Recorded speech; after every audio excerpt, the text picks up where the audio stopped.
Last night, the Senate voted and passed the right to vote and pass the $1.2 trillion spending bill called the American Families Plan.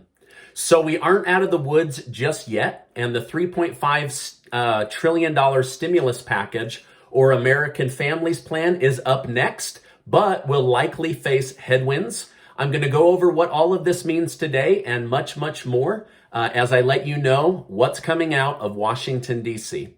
Hello and welcome to today's July 29th daily news report, as well as ongoing stimulus package information video. If you're a subscribed member of my community, then welcome back. And if you're not, consider subscribing right now so I can keep you up to date on what's going on in Washington, D.C., the U.S. economy, money, investing, and much, much more. All right, now in a few days, the $3,000 giveaway that Casey and I have been doing this month will be ending. I'm going to leave a link below. Go make sure to get signed up for that. We're going to give 12 people one of these amazing hats and 12 people $250 in cash. I'd like to hear from my community. Next month, a few of you suggested, hey, instead of giving out $250 or $300, just give a couple of people $1,000. That's life-changing money. So let me know in the comments, should more winners get a smaller prize, or should fewer winners get a much bigger prize? I'd like to really know what you guys think.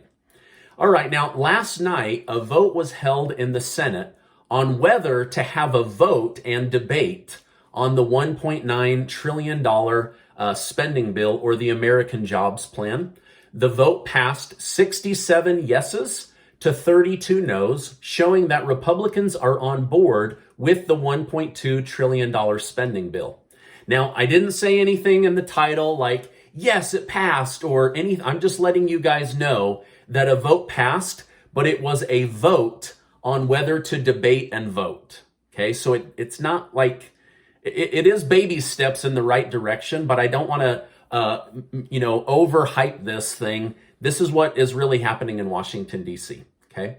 Now, the vote was to start debates or private meetings between Senator Schumer and Senator McConnell, or Senator Schumer and Senator Portman. Okay, so now the 17 Republicans and 50 Democrats can hold a debate on what makes it in to the plan and what is removed from the plan. So although this is a victory, it's a vote to decide whether to vote and debate. I hope that makes sense. Okay, now the $1.2 trillion American Families Plan needs to pass in order for the $3.5 trillion American Families Plan to move forward or be passed. However, there are two major issues facing this bill right now.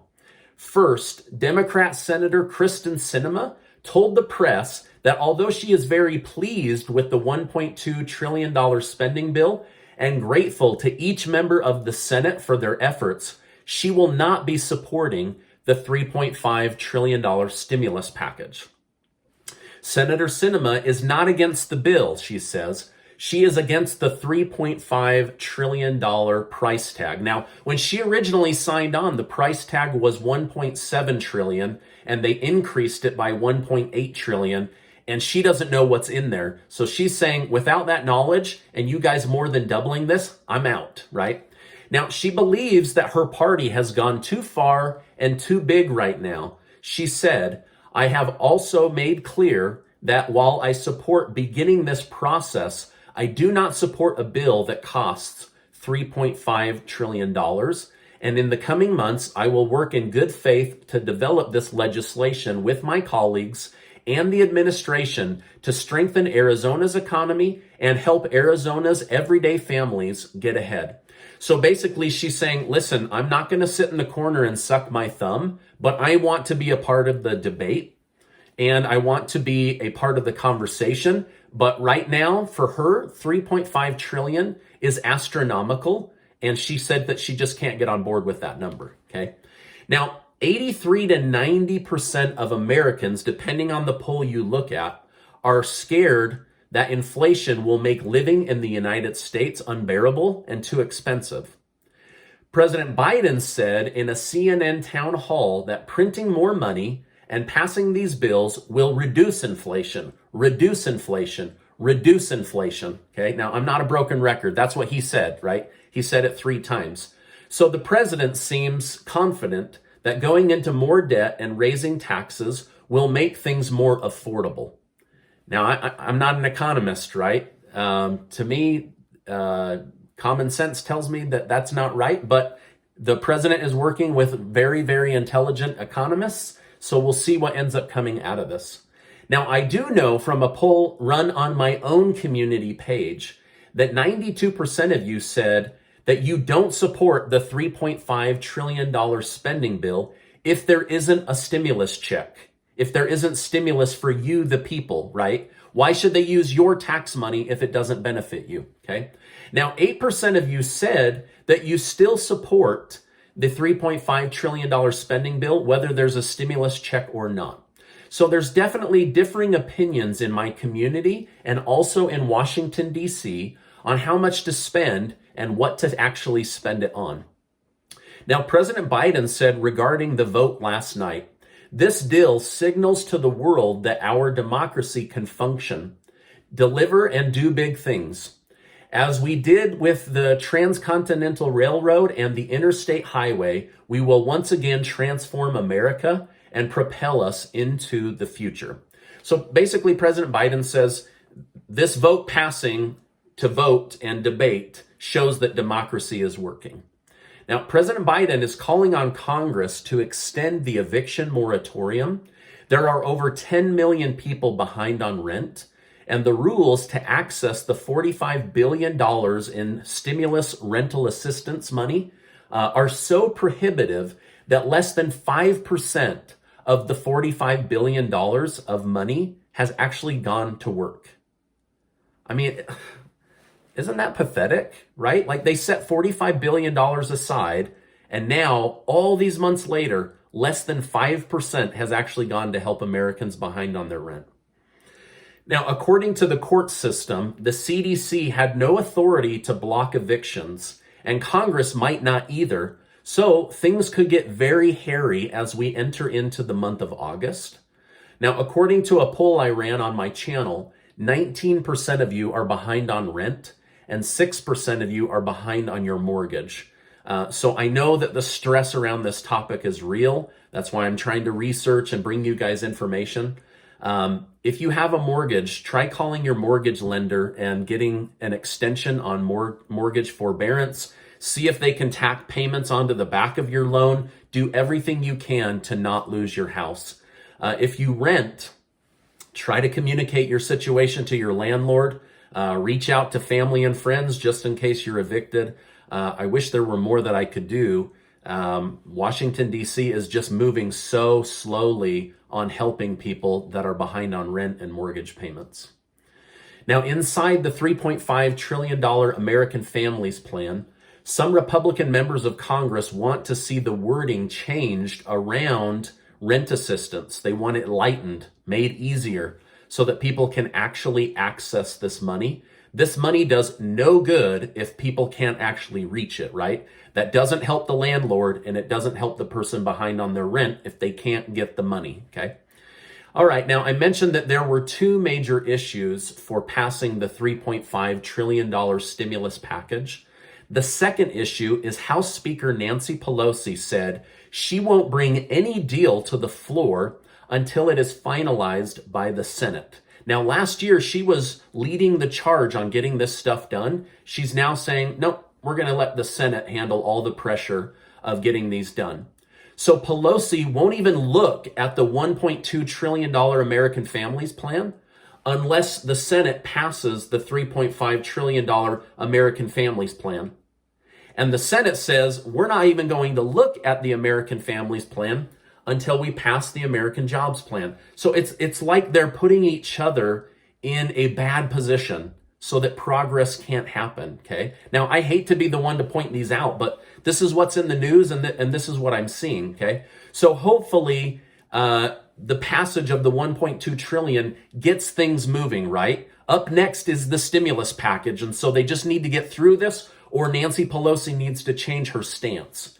Right now, it seems that Senator Schumer is trying to pass two separate bills and move forward, but Speaker Pelosi is going down the route of President Biden, saying, pass them together or don't pass them at all. Okay, so I hope that's not the case, but that is what's going on in the news. Okay.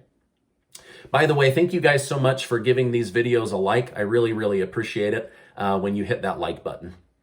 All right, now over a dozen Republican lawmakers are threatening to block President Biden's two newest Treasury Department cabinet members, saying President Biden has purposely shut down access to oil and pipelines in the United States while clearing the path for pipelines in Russia and Germany. The letter they sent to Treasury Secretary Janet Yellen essentially says, why would you weaken America while at the same time giving Russia and Vladimir Putin more power?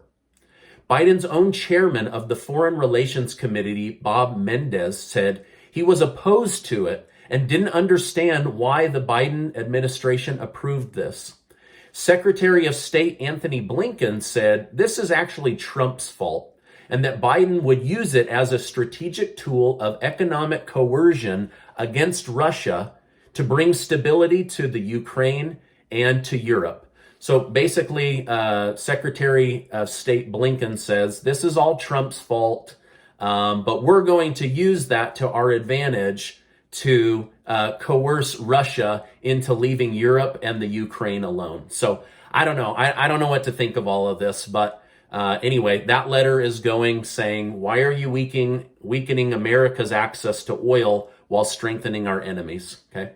Now, the Biden administration is trying to impose a vaccine mandate for all government employees. This week, the Department of Justice said it was legal to force people to get a vaccine in order to return to work. All the major tech companies announced that all employees would be forced to be vaccinated or they could not return. However, the post office came out yesterday asking the Biden administration not to go down this road. The letter said it is not the role of the federal government to force vaccines or vaccine passports on people. The head of the CDC replied by saying likely a vaccine passport will be required in the future. Now, I'm curious to know from my community, do you think that the government should have the right to force medical procedures on their citizens? Let me know your thoughts in the comments below. New data being released from the second quarter shows the U.S. economy expanded by 6.5% when it was expected that it would expand by 8.4%. So they missed the mark by 1.9%. Some economists said that this could be an issue, but it's something to worry about down the road. Now, early this morning, an 8.2 magnitude earthquake hit off the coast of Alaska. It's the largest earthquake in the world since 2018 and the largest earthquake in North America since 1965. There is worry that this could cause major tsunami issues as these waves now go across the Pacific Ocean. This is a developing story. I'll let you know more about that, but that happened just today. All right, now this is my update for today. As I know more, I will definitely come on and share more.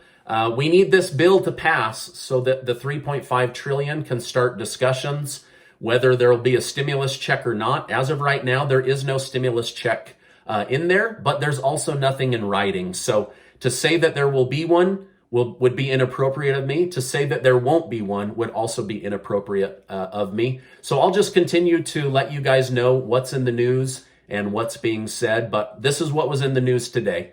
The vote passed to start debates and the vote. And we need the American Jobs Plan to pass so that they can start discussing the American Families Plan. All right, now make sure to sign up for that giveaway that Casey and I are doing to help members of our community with a little extra spending cash. I know some of you had said in the comments that Stephen has given away more money than the government. I appreciate that, but that's not true. The government has given away a lot of money. They've just been very, very slow to move when it comes to passing stimulus packages.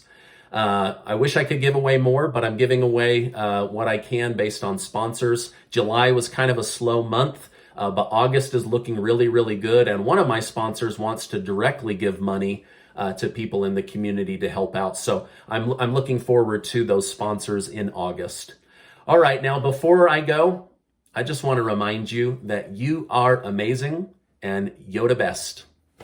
I appreciate you being in my community. I know there's a lot of stress out there. I know that, people are worried about, is there going to be a stimulus check or not? Am I going to get rental assistance or not? Are they going to pass these bills or not?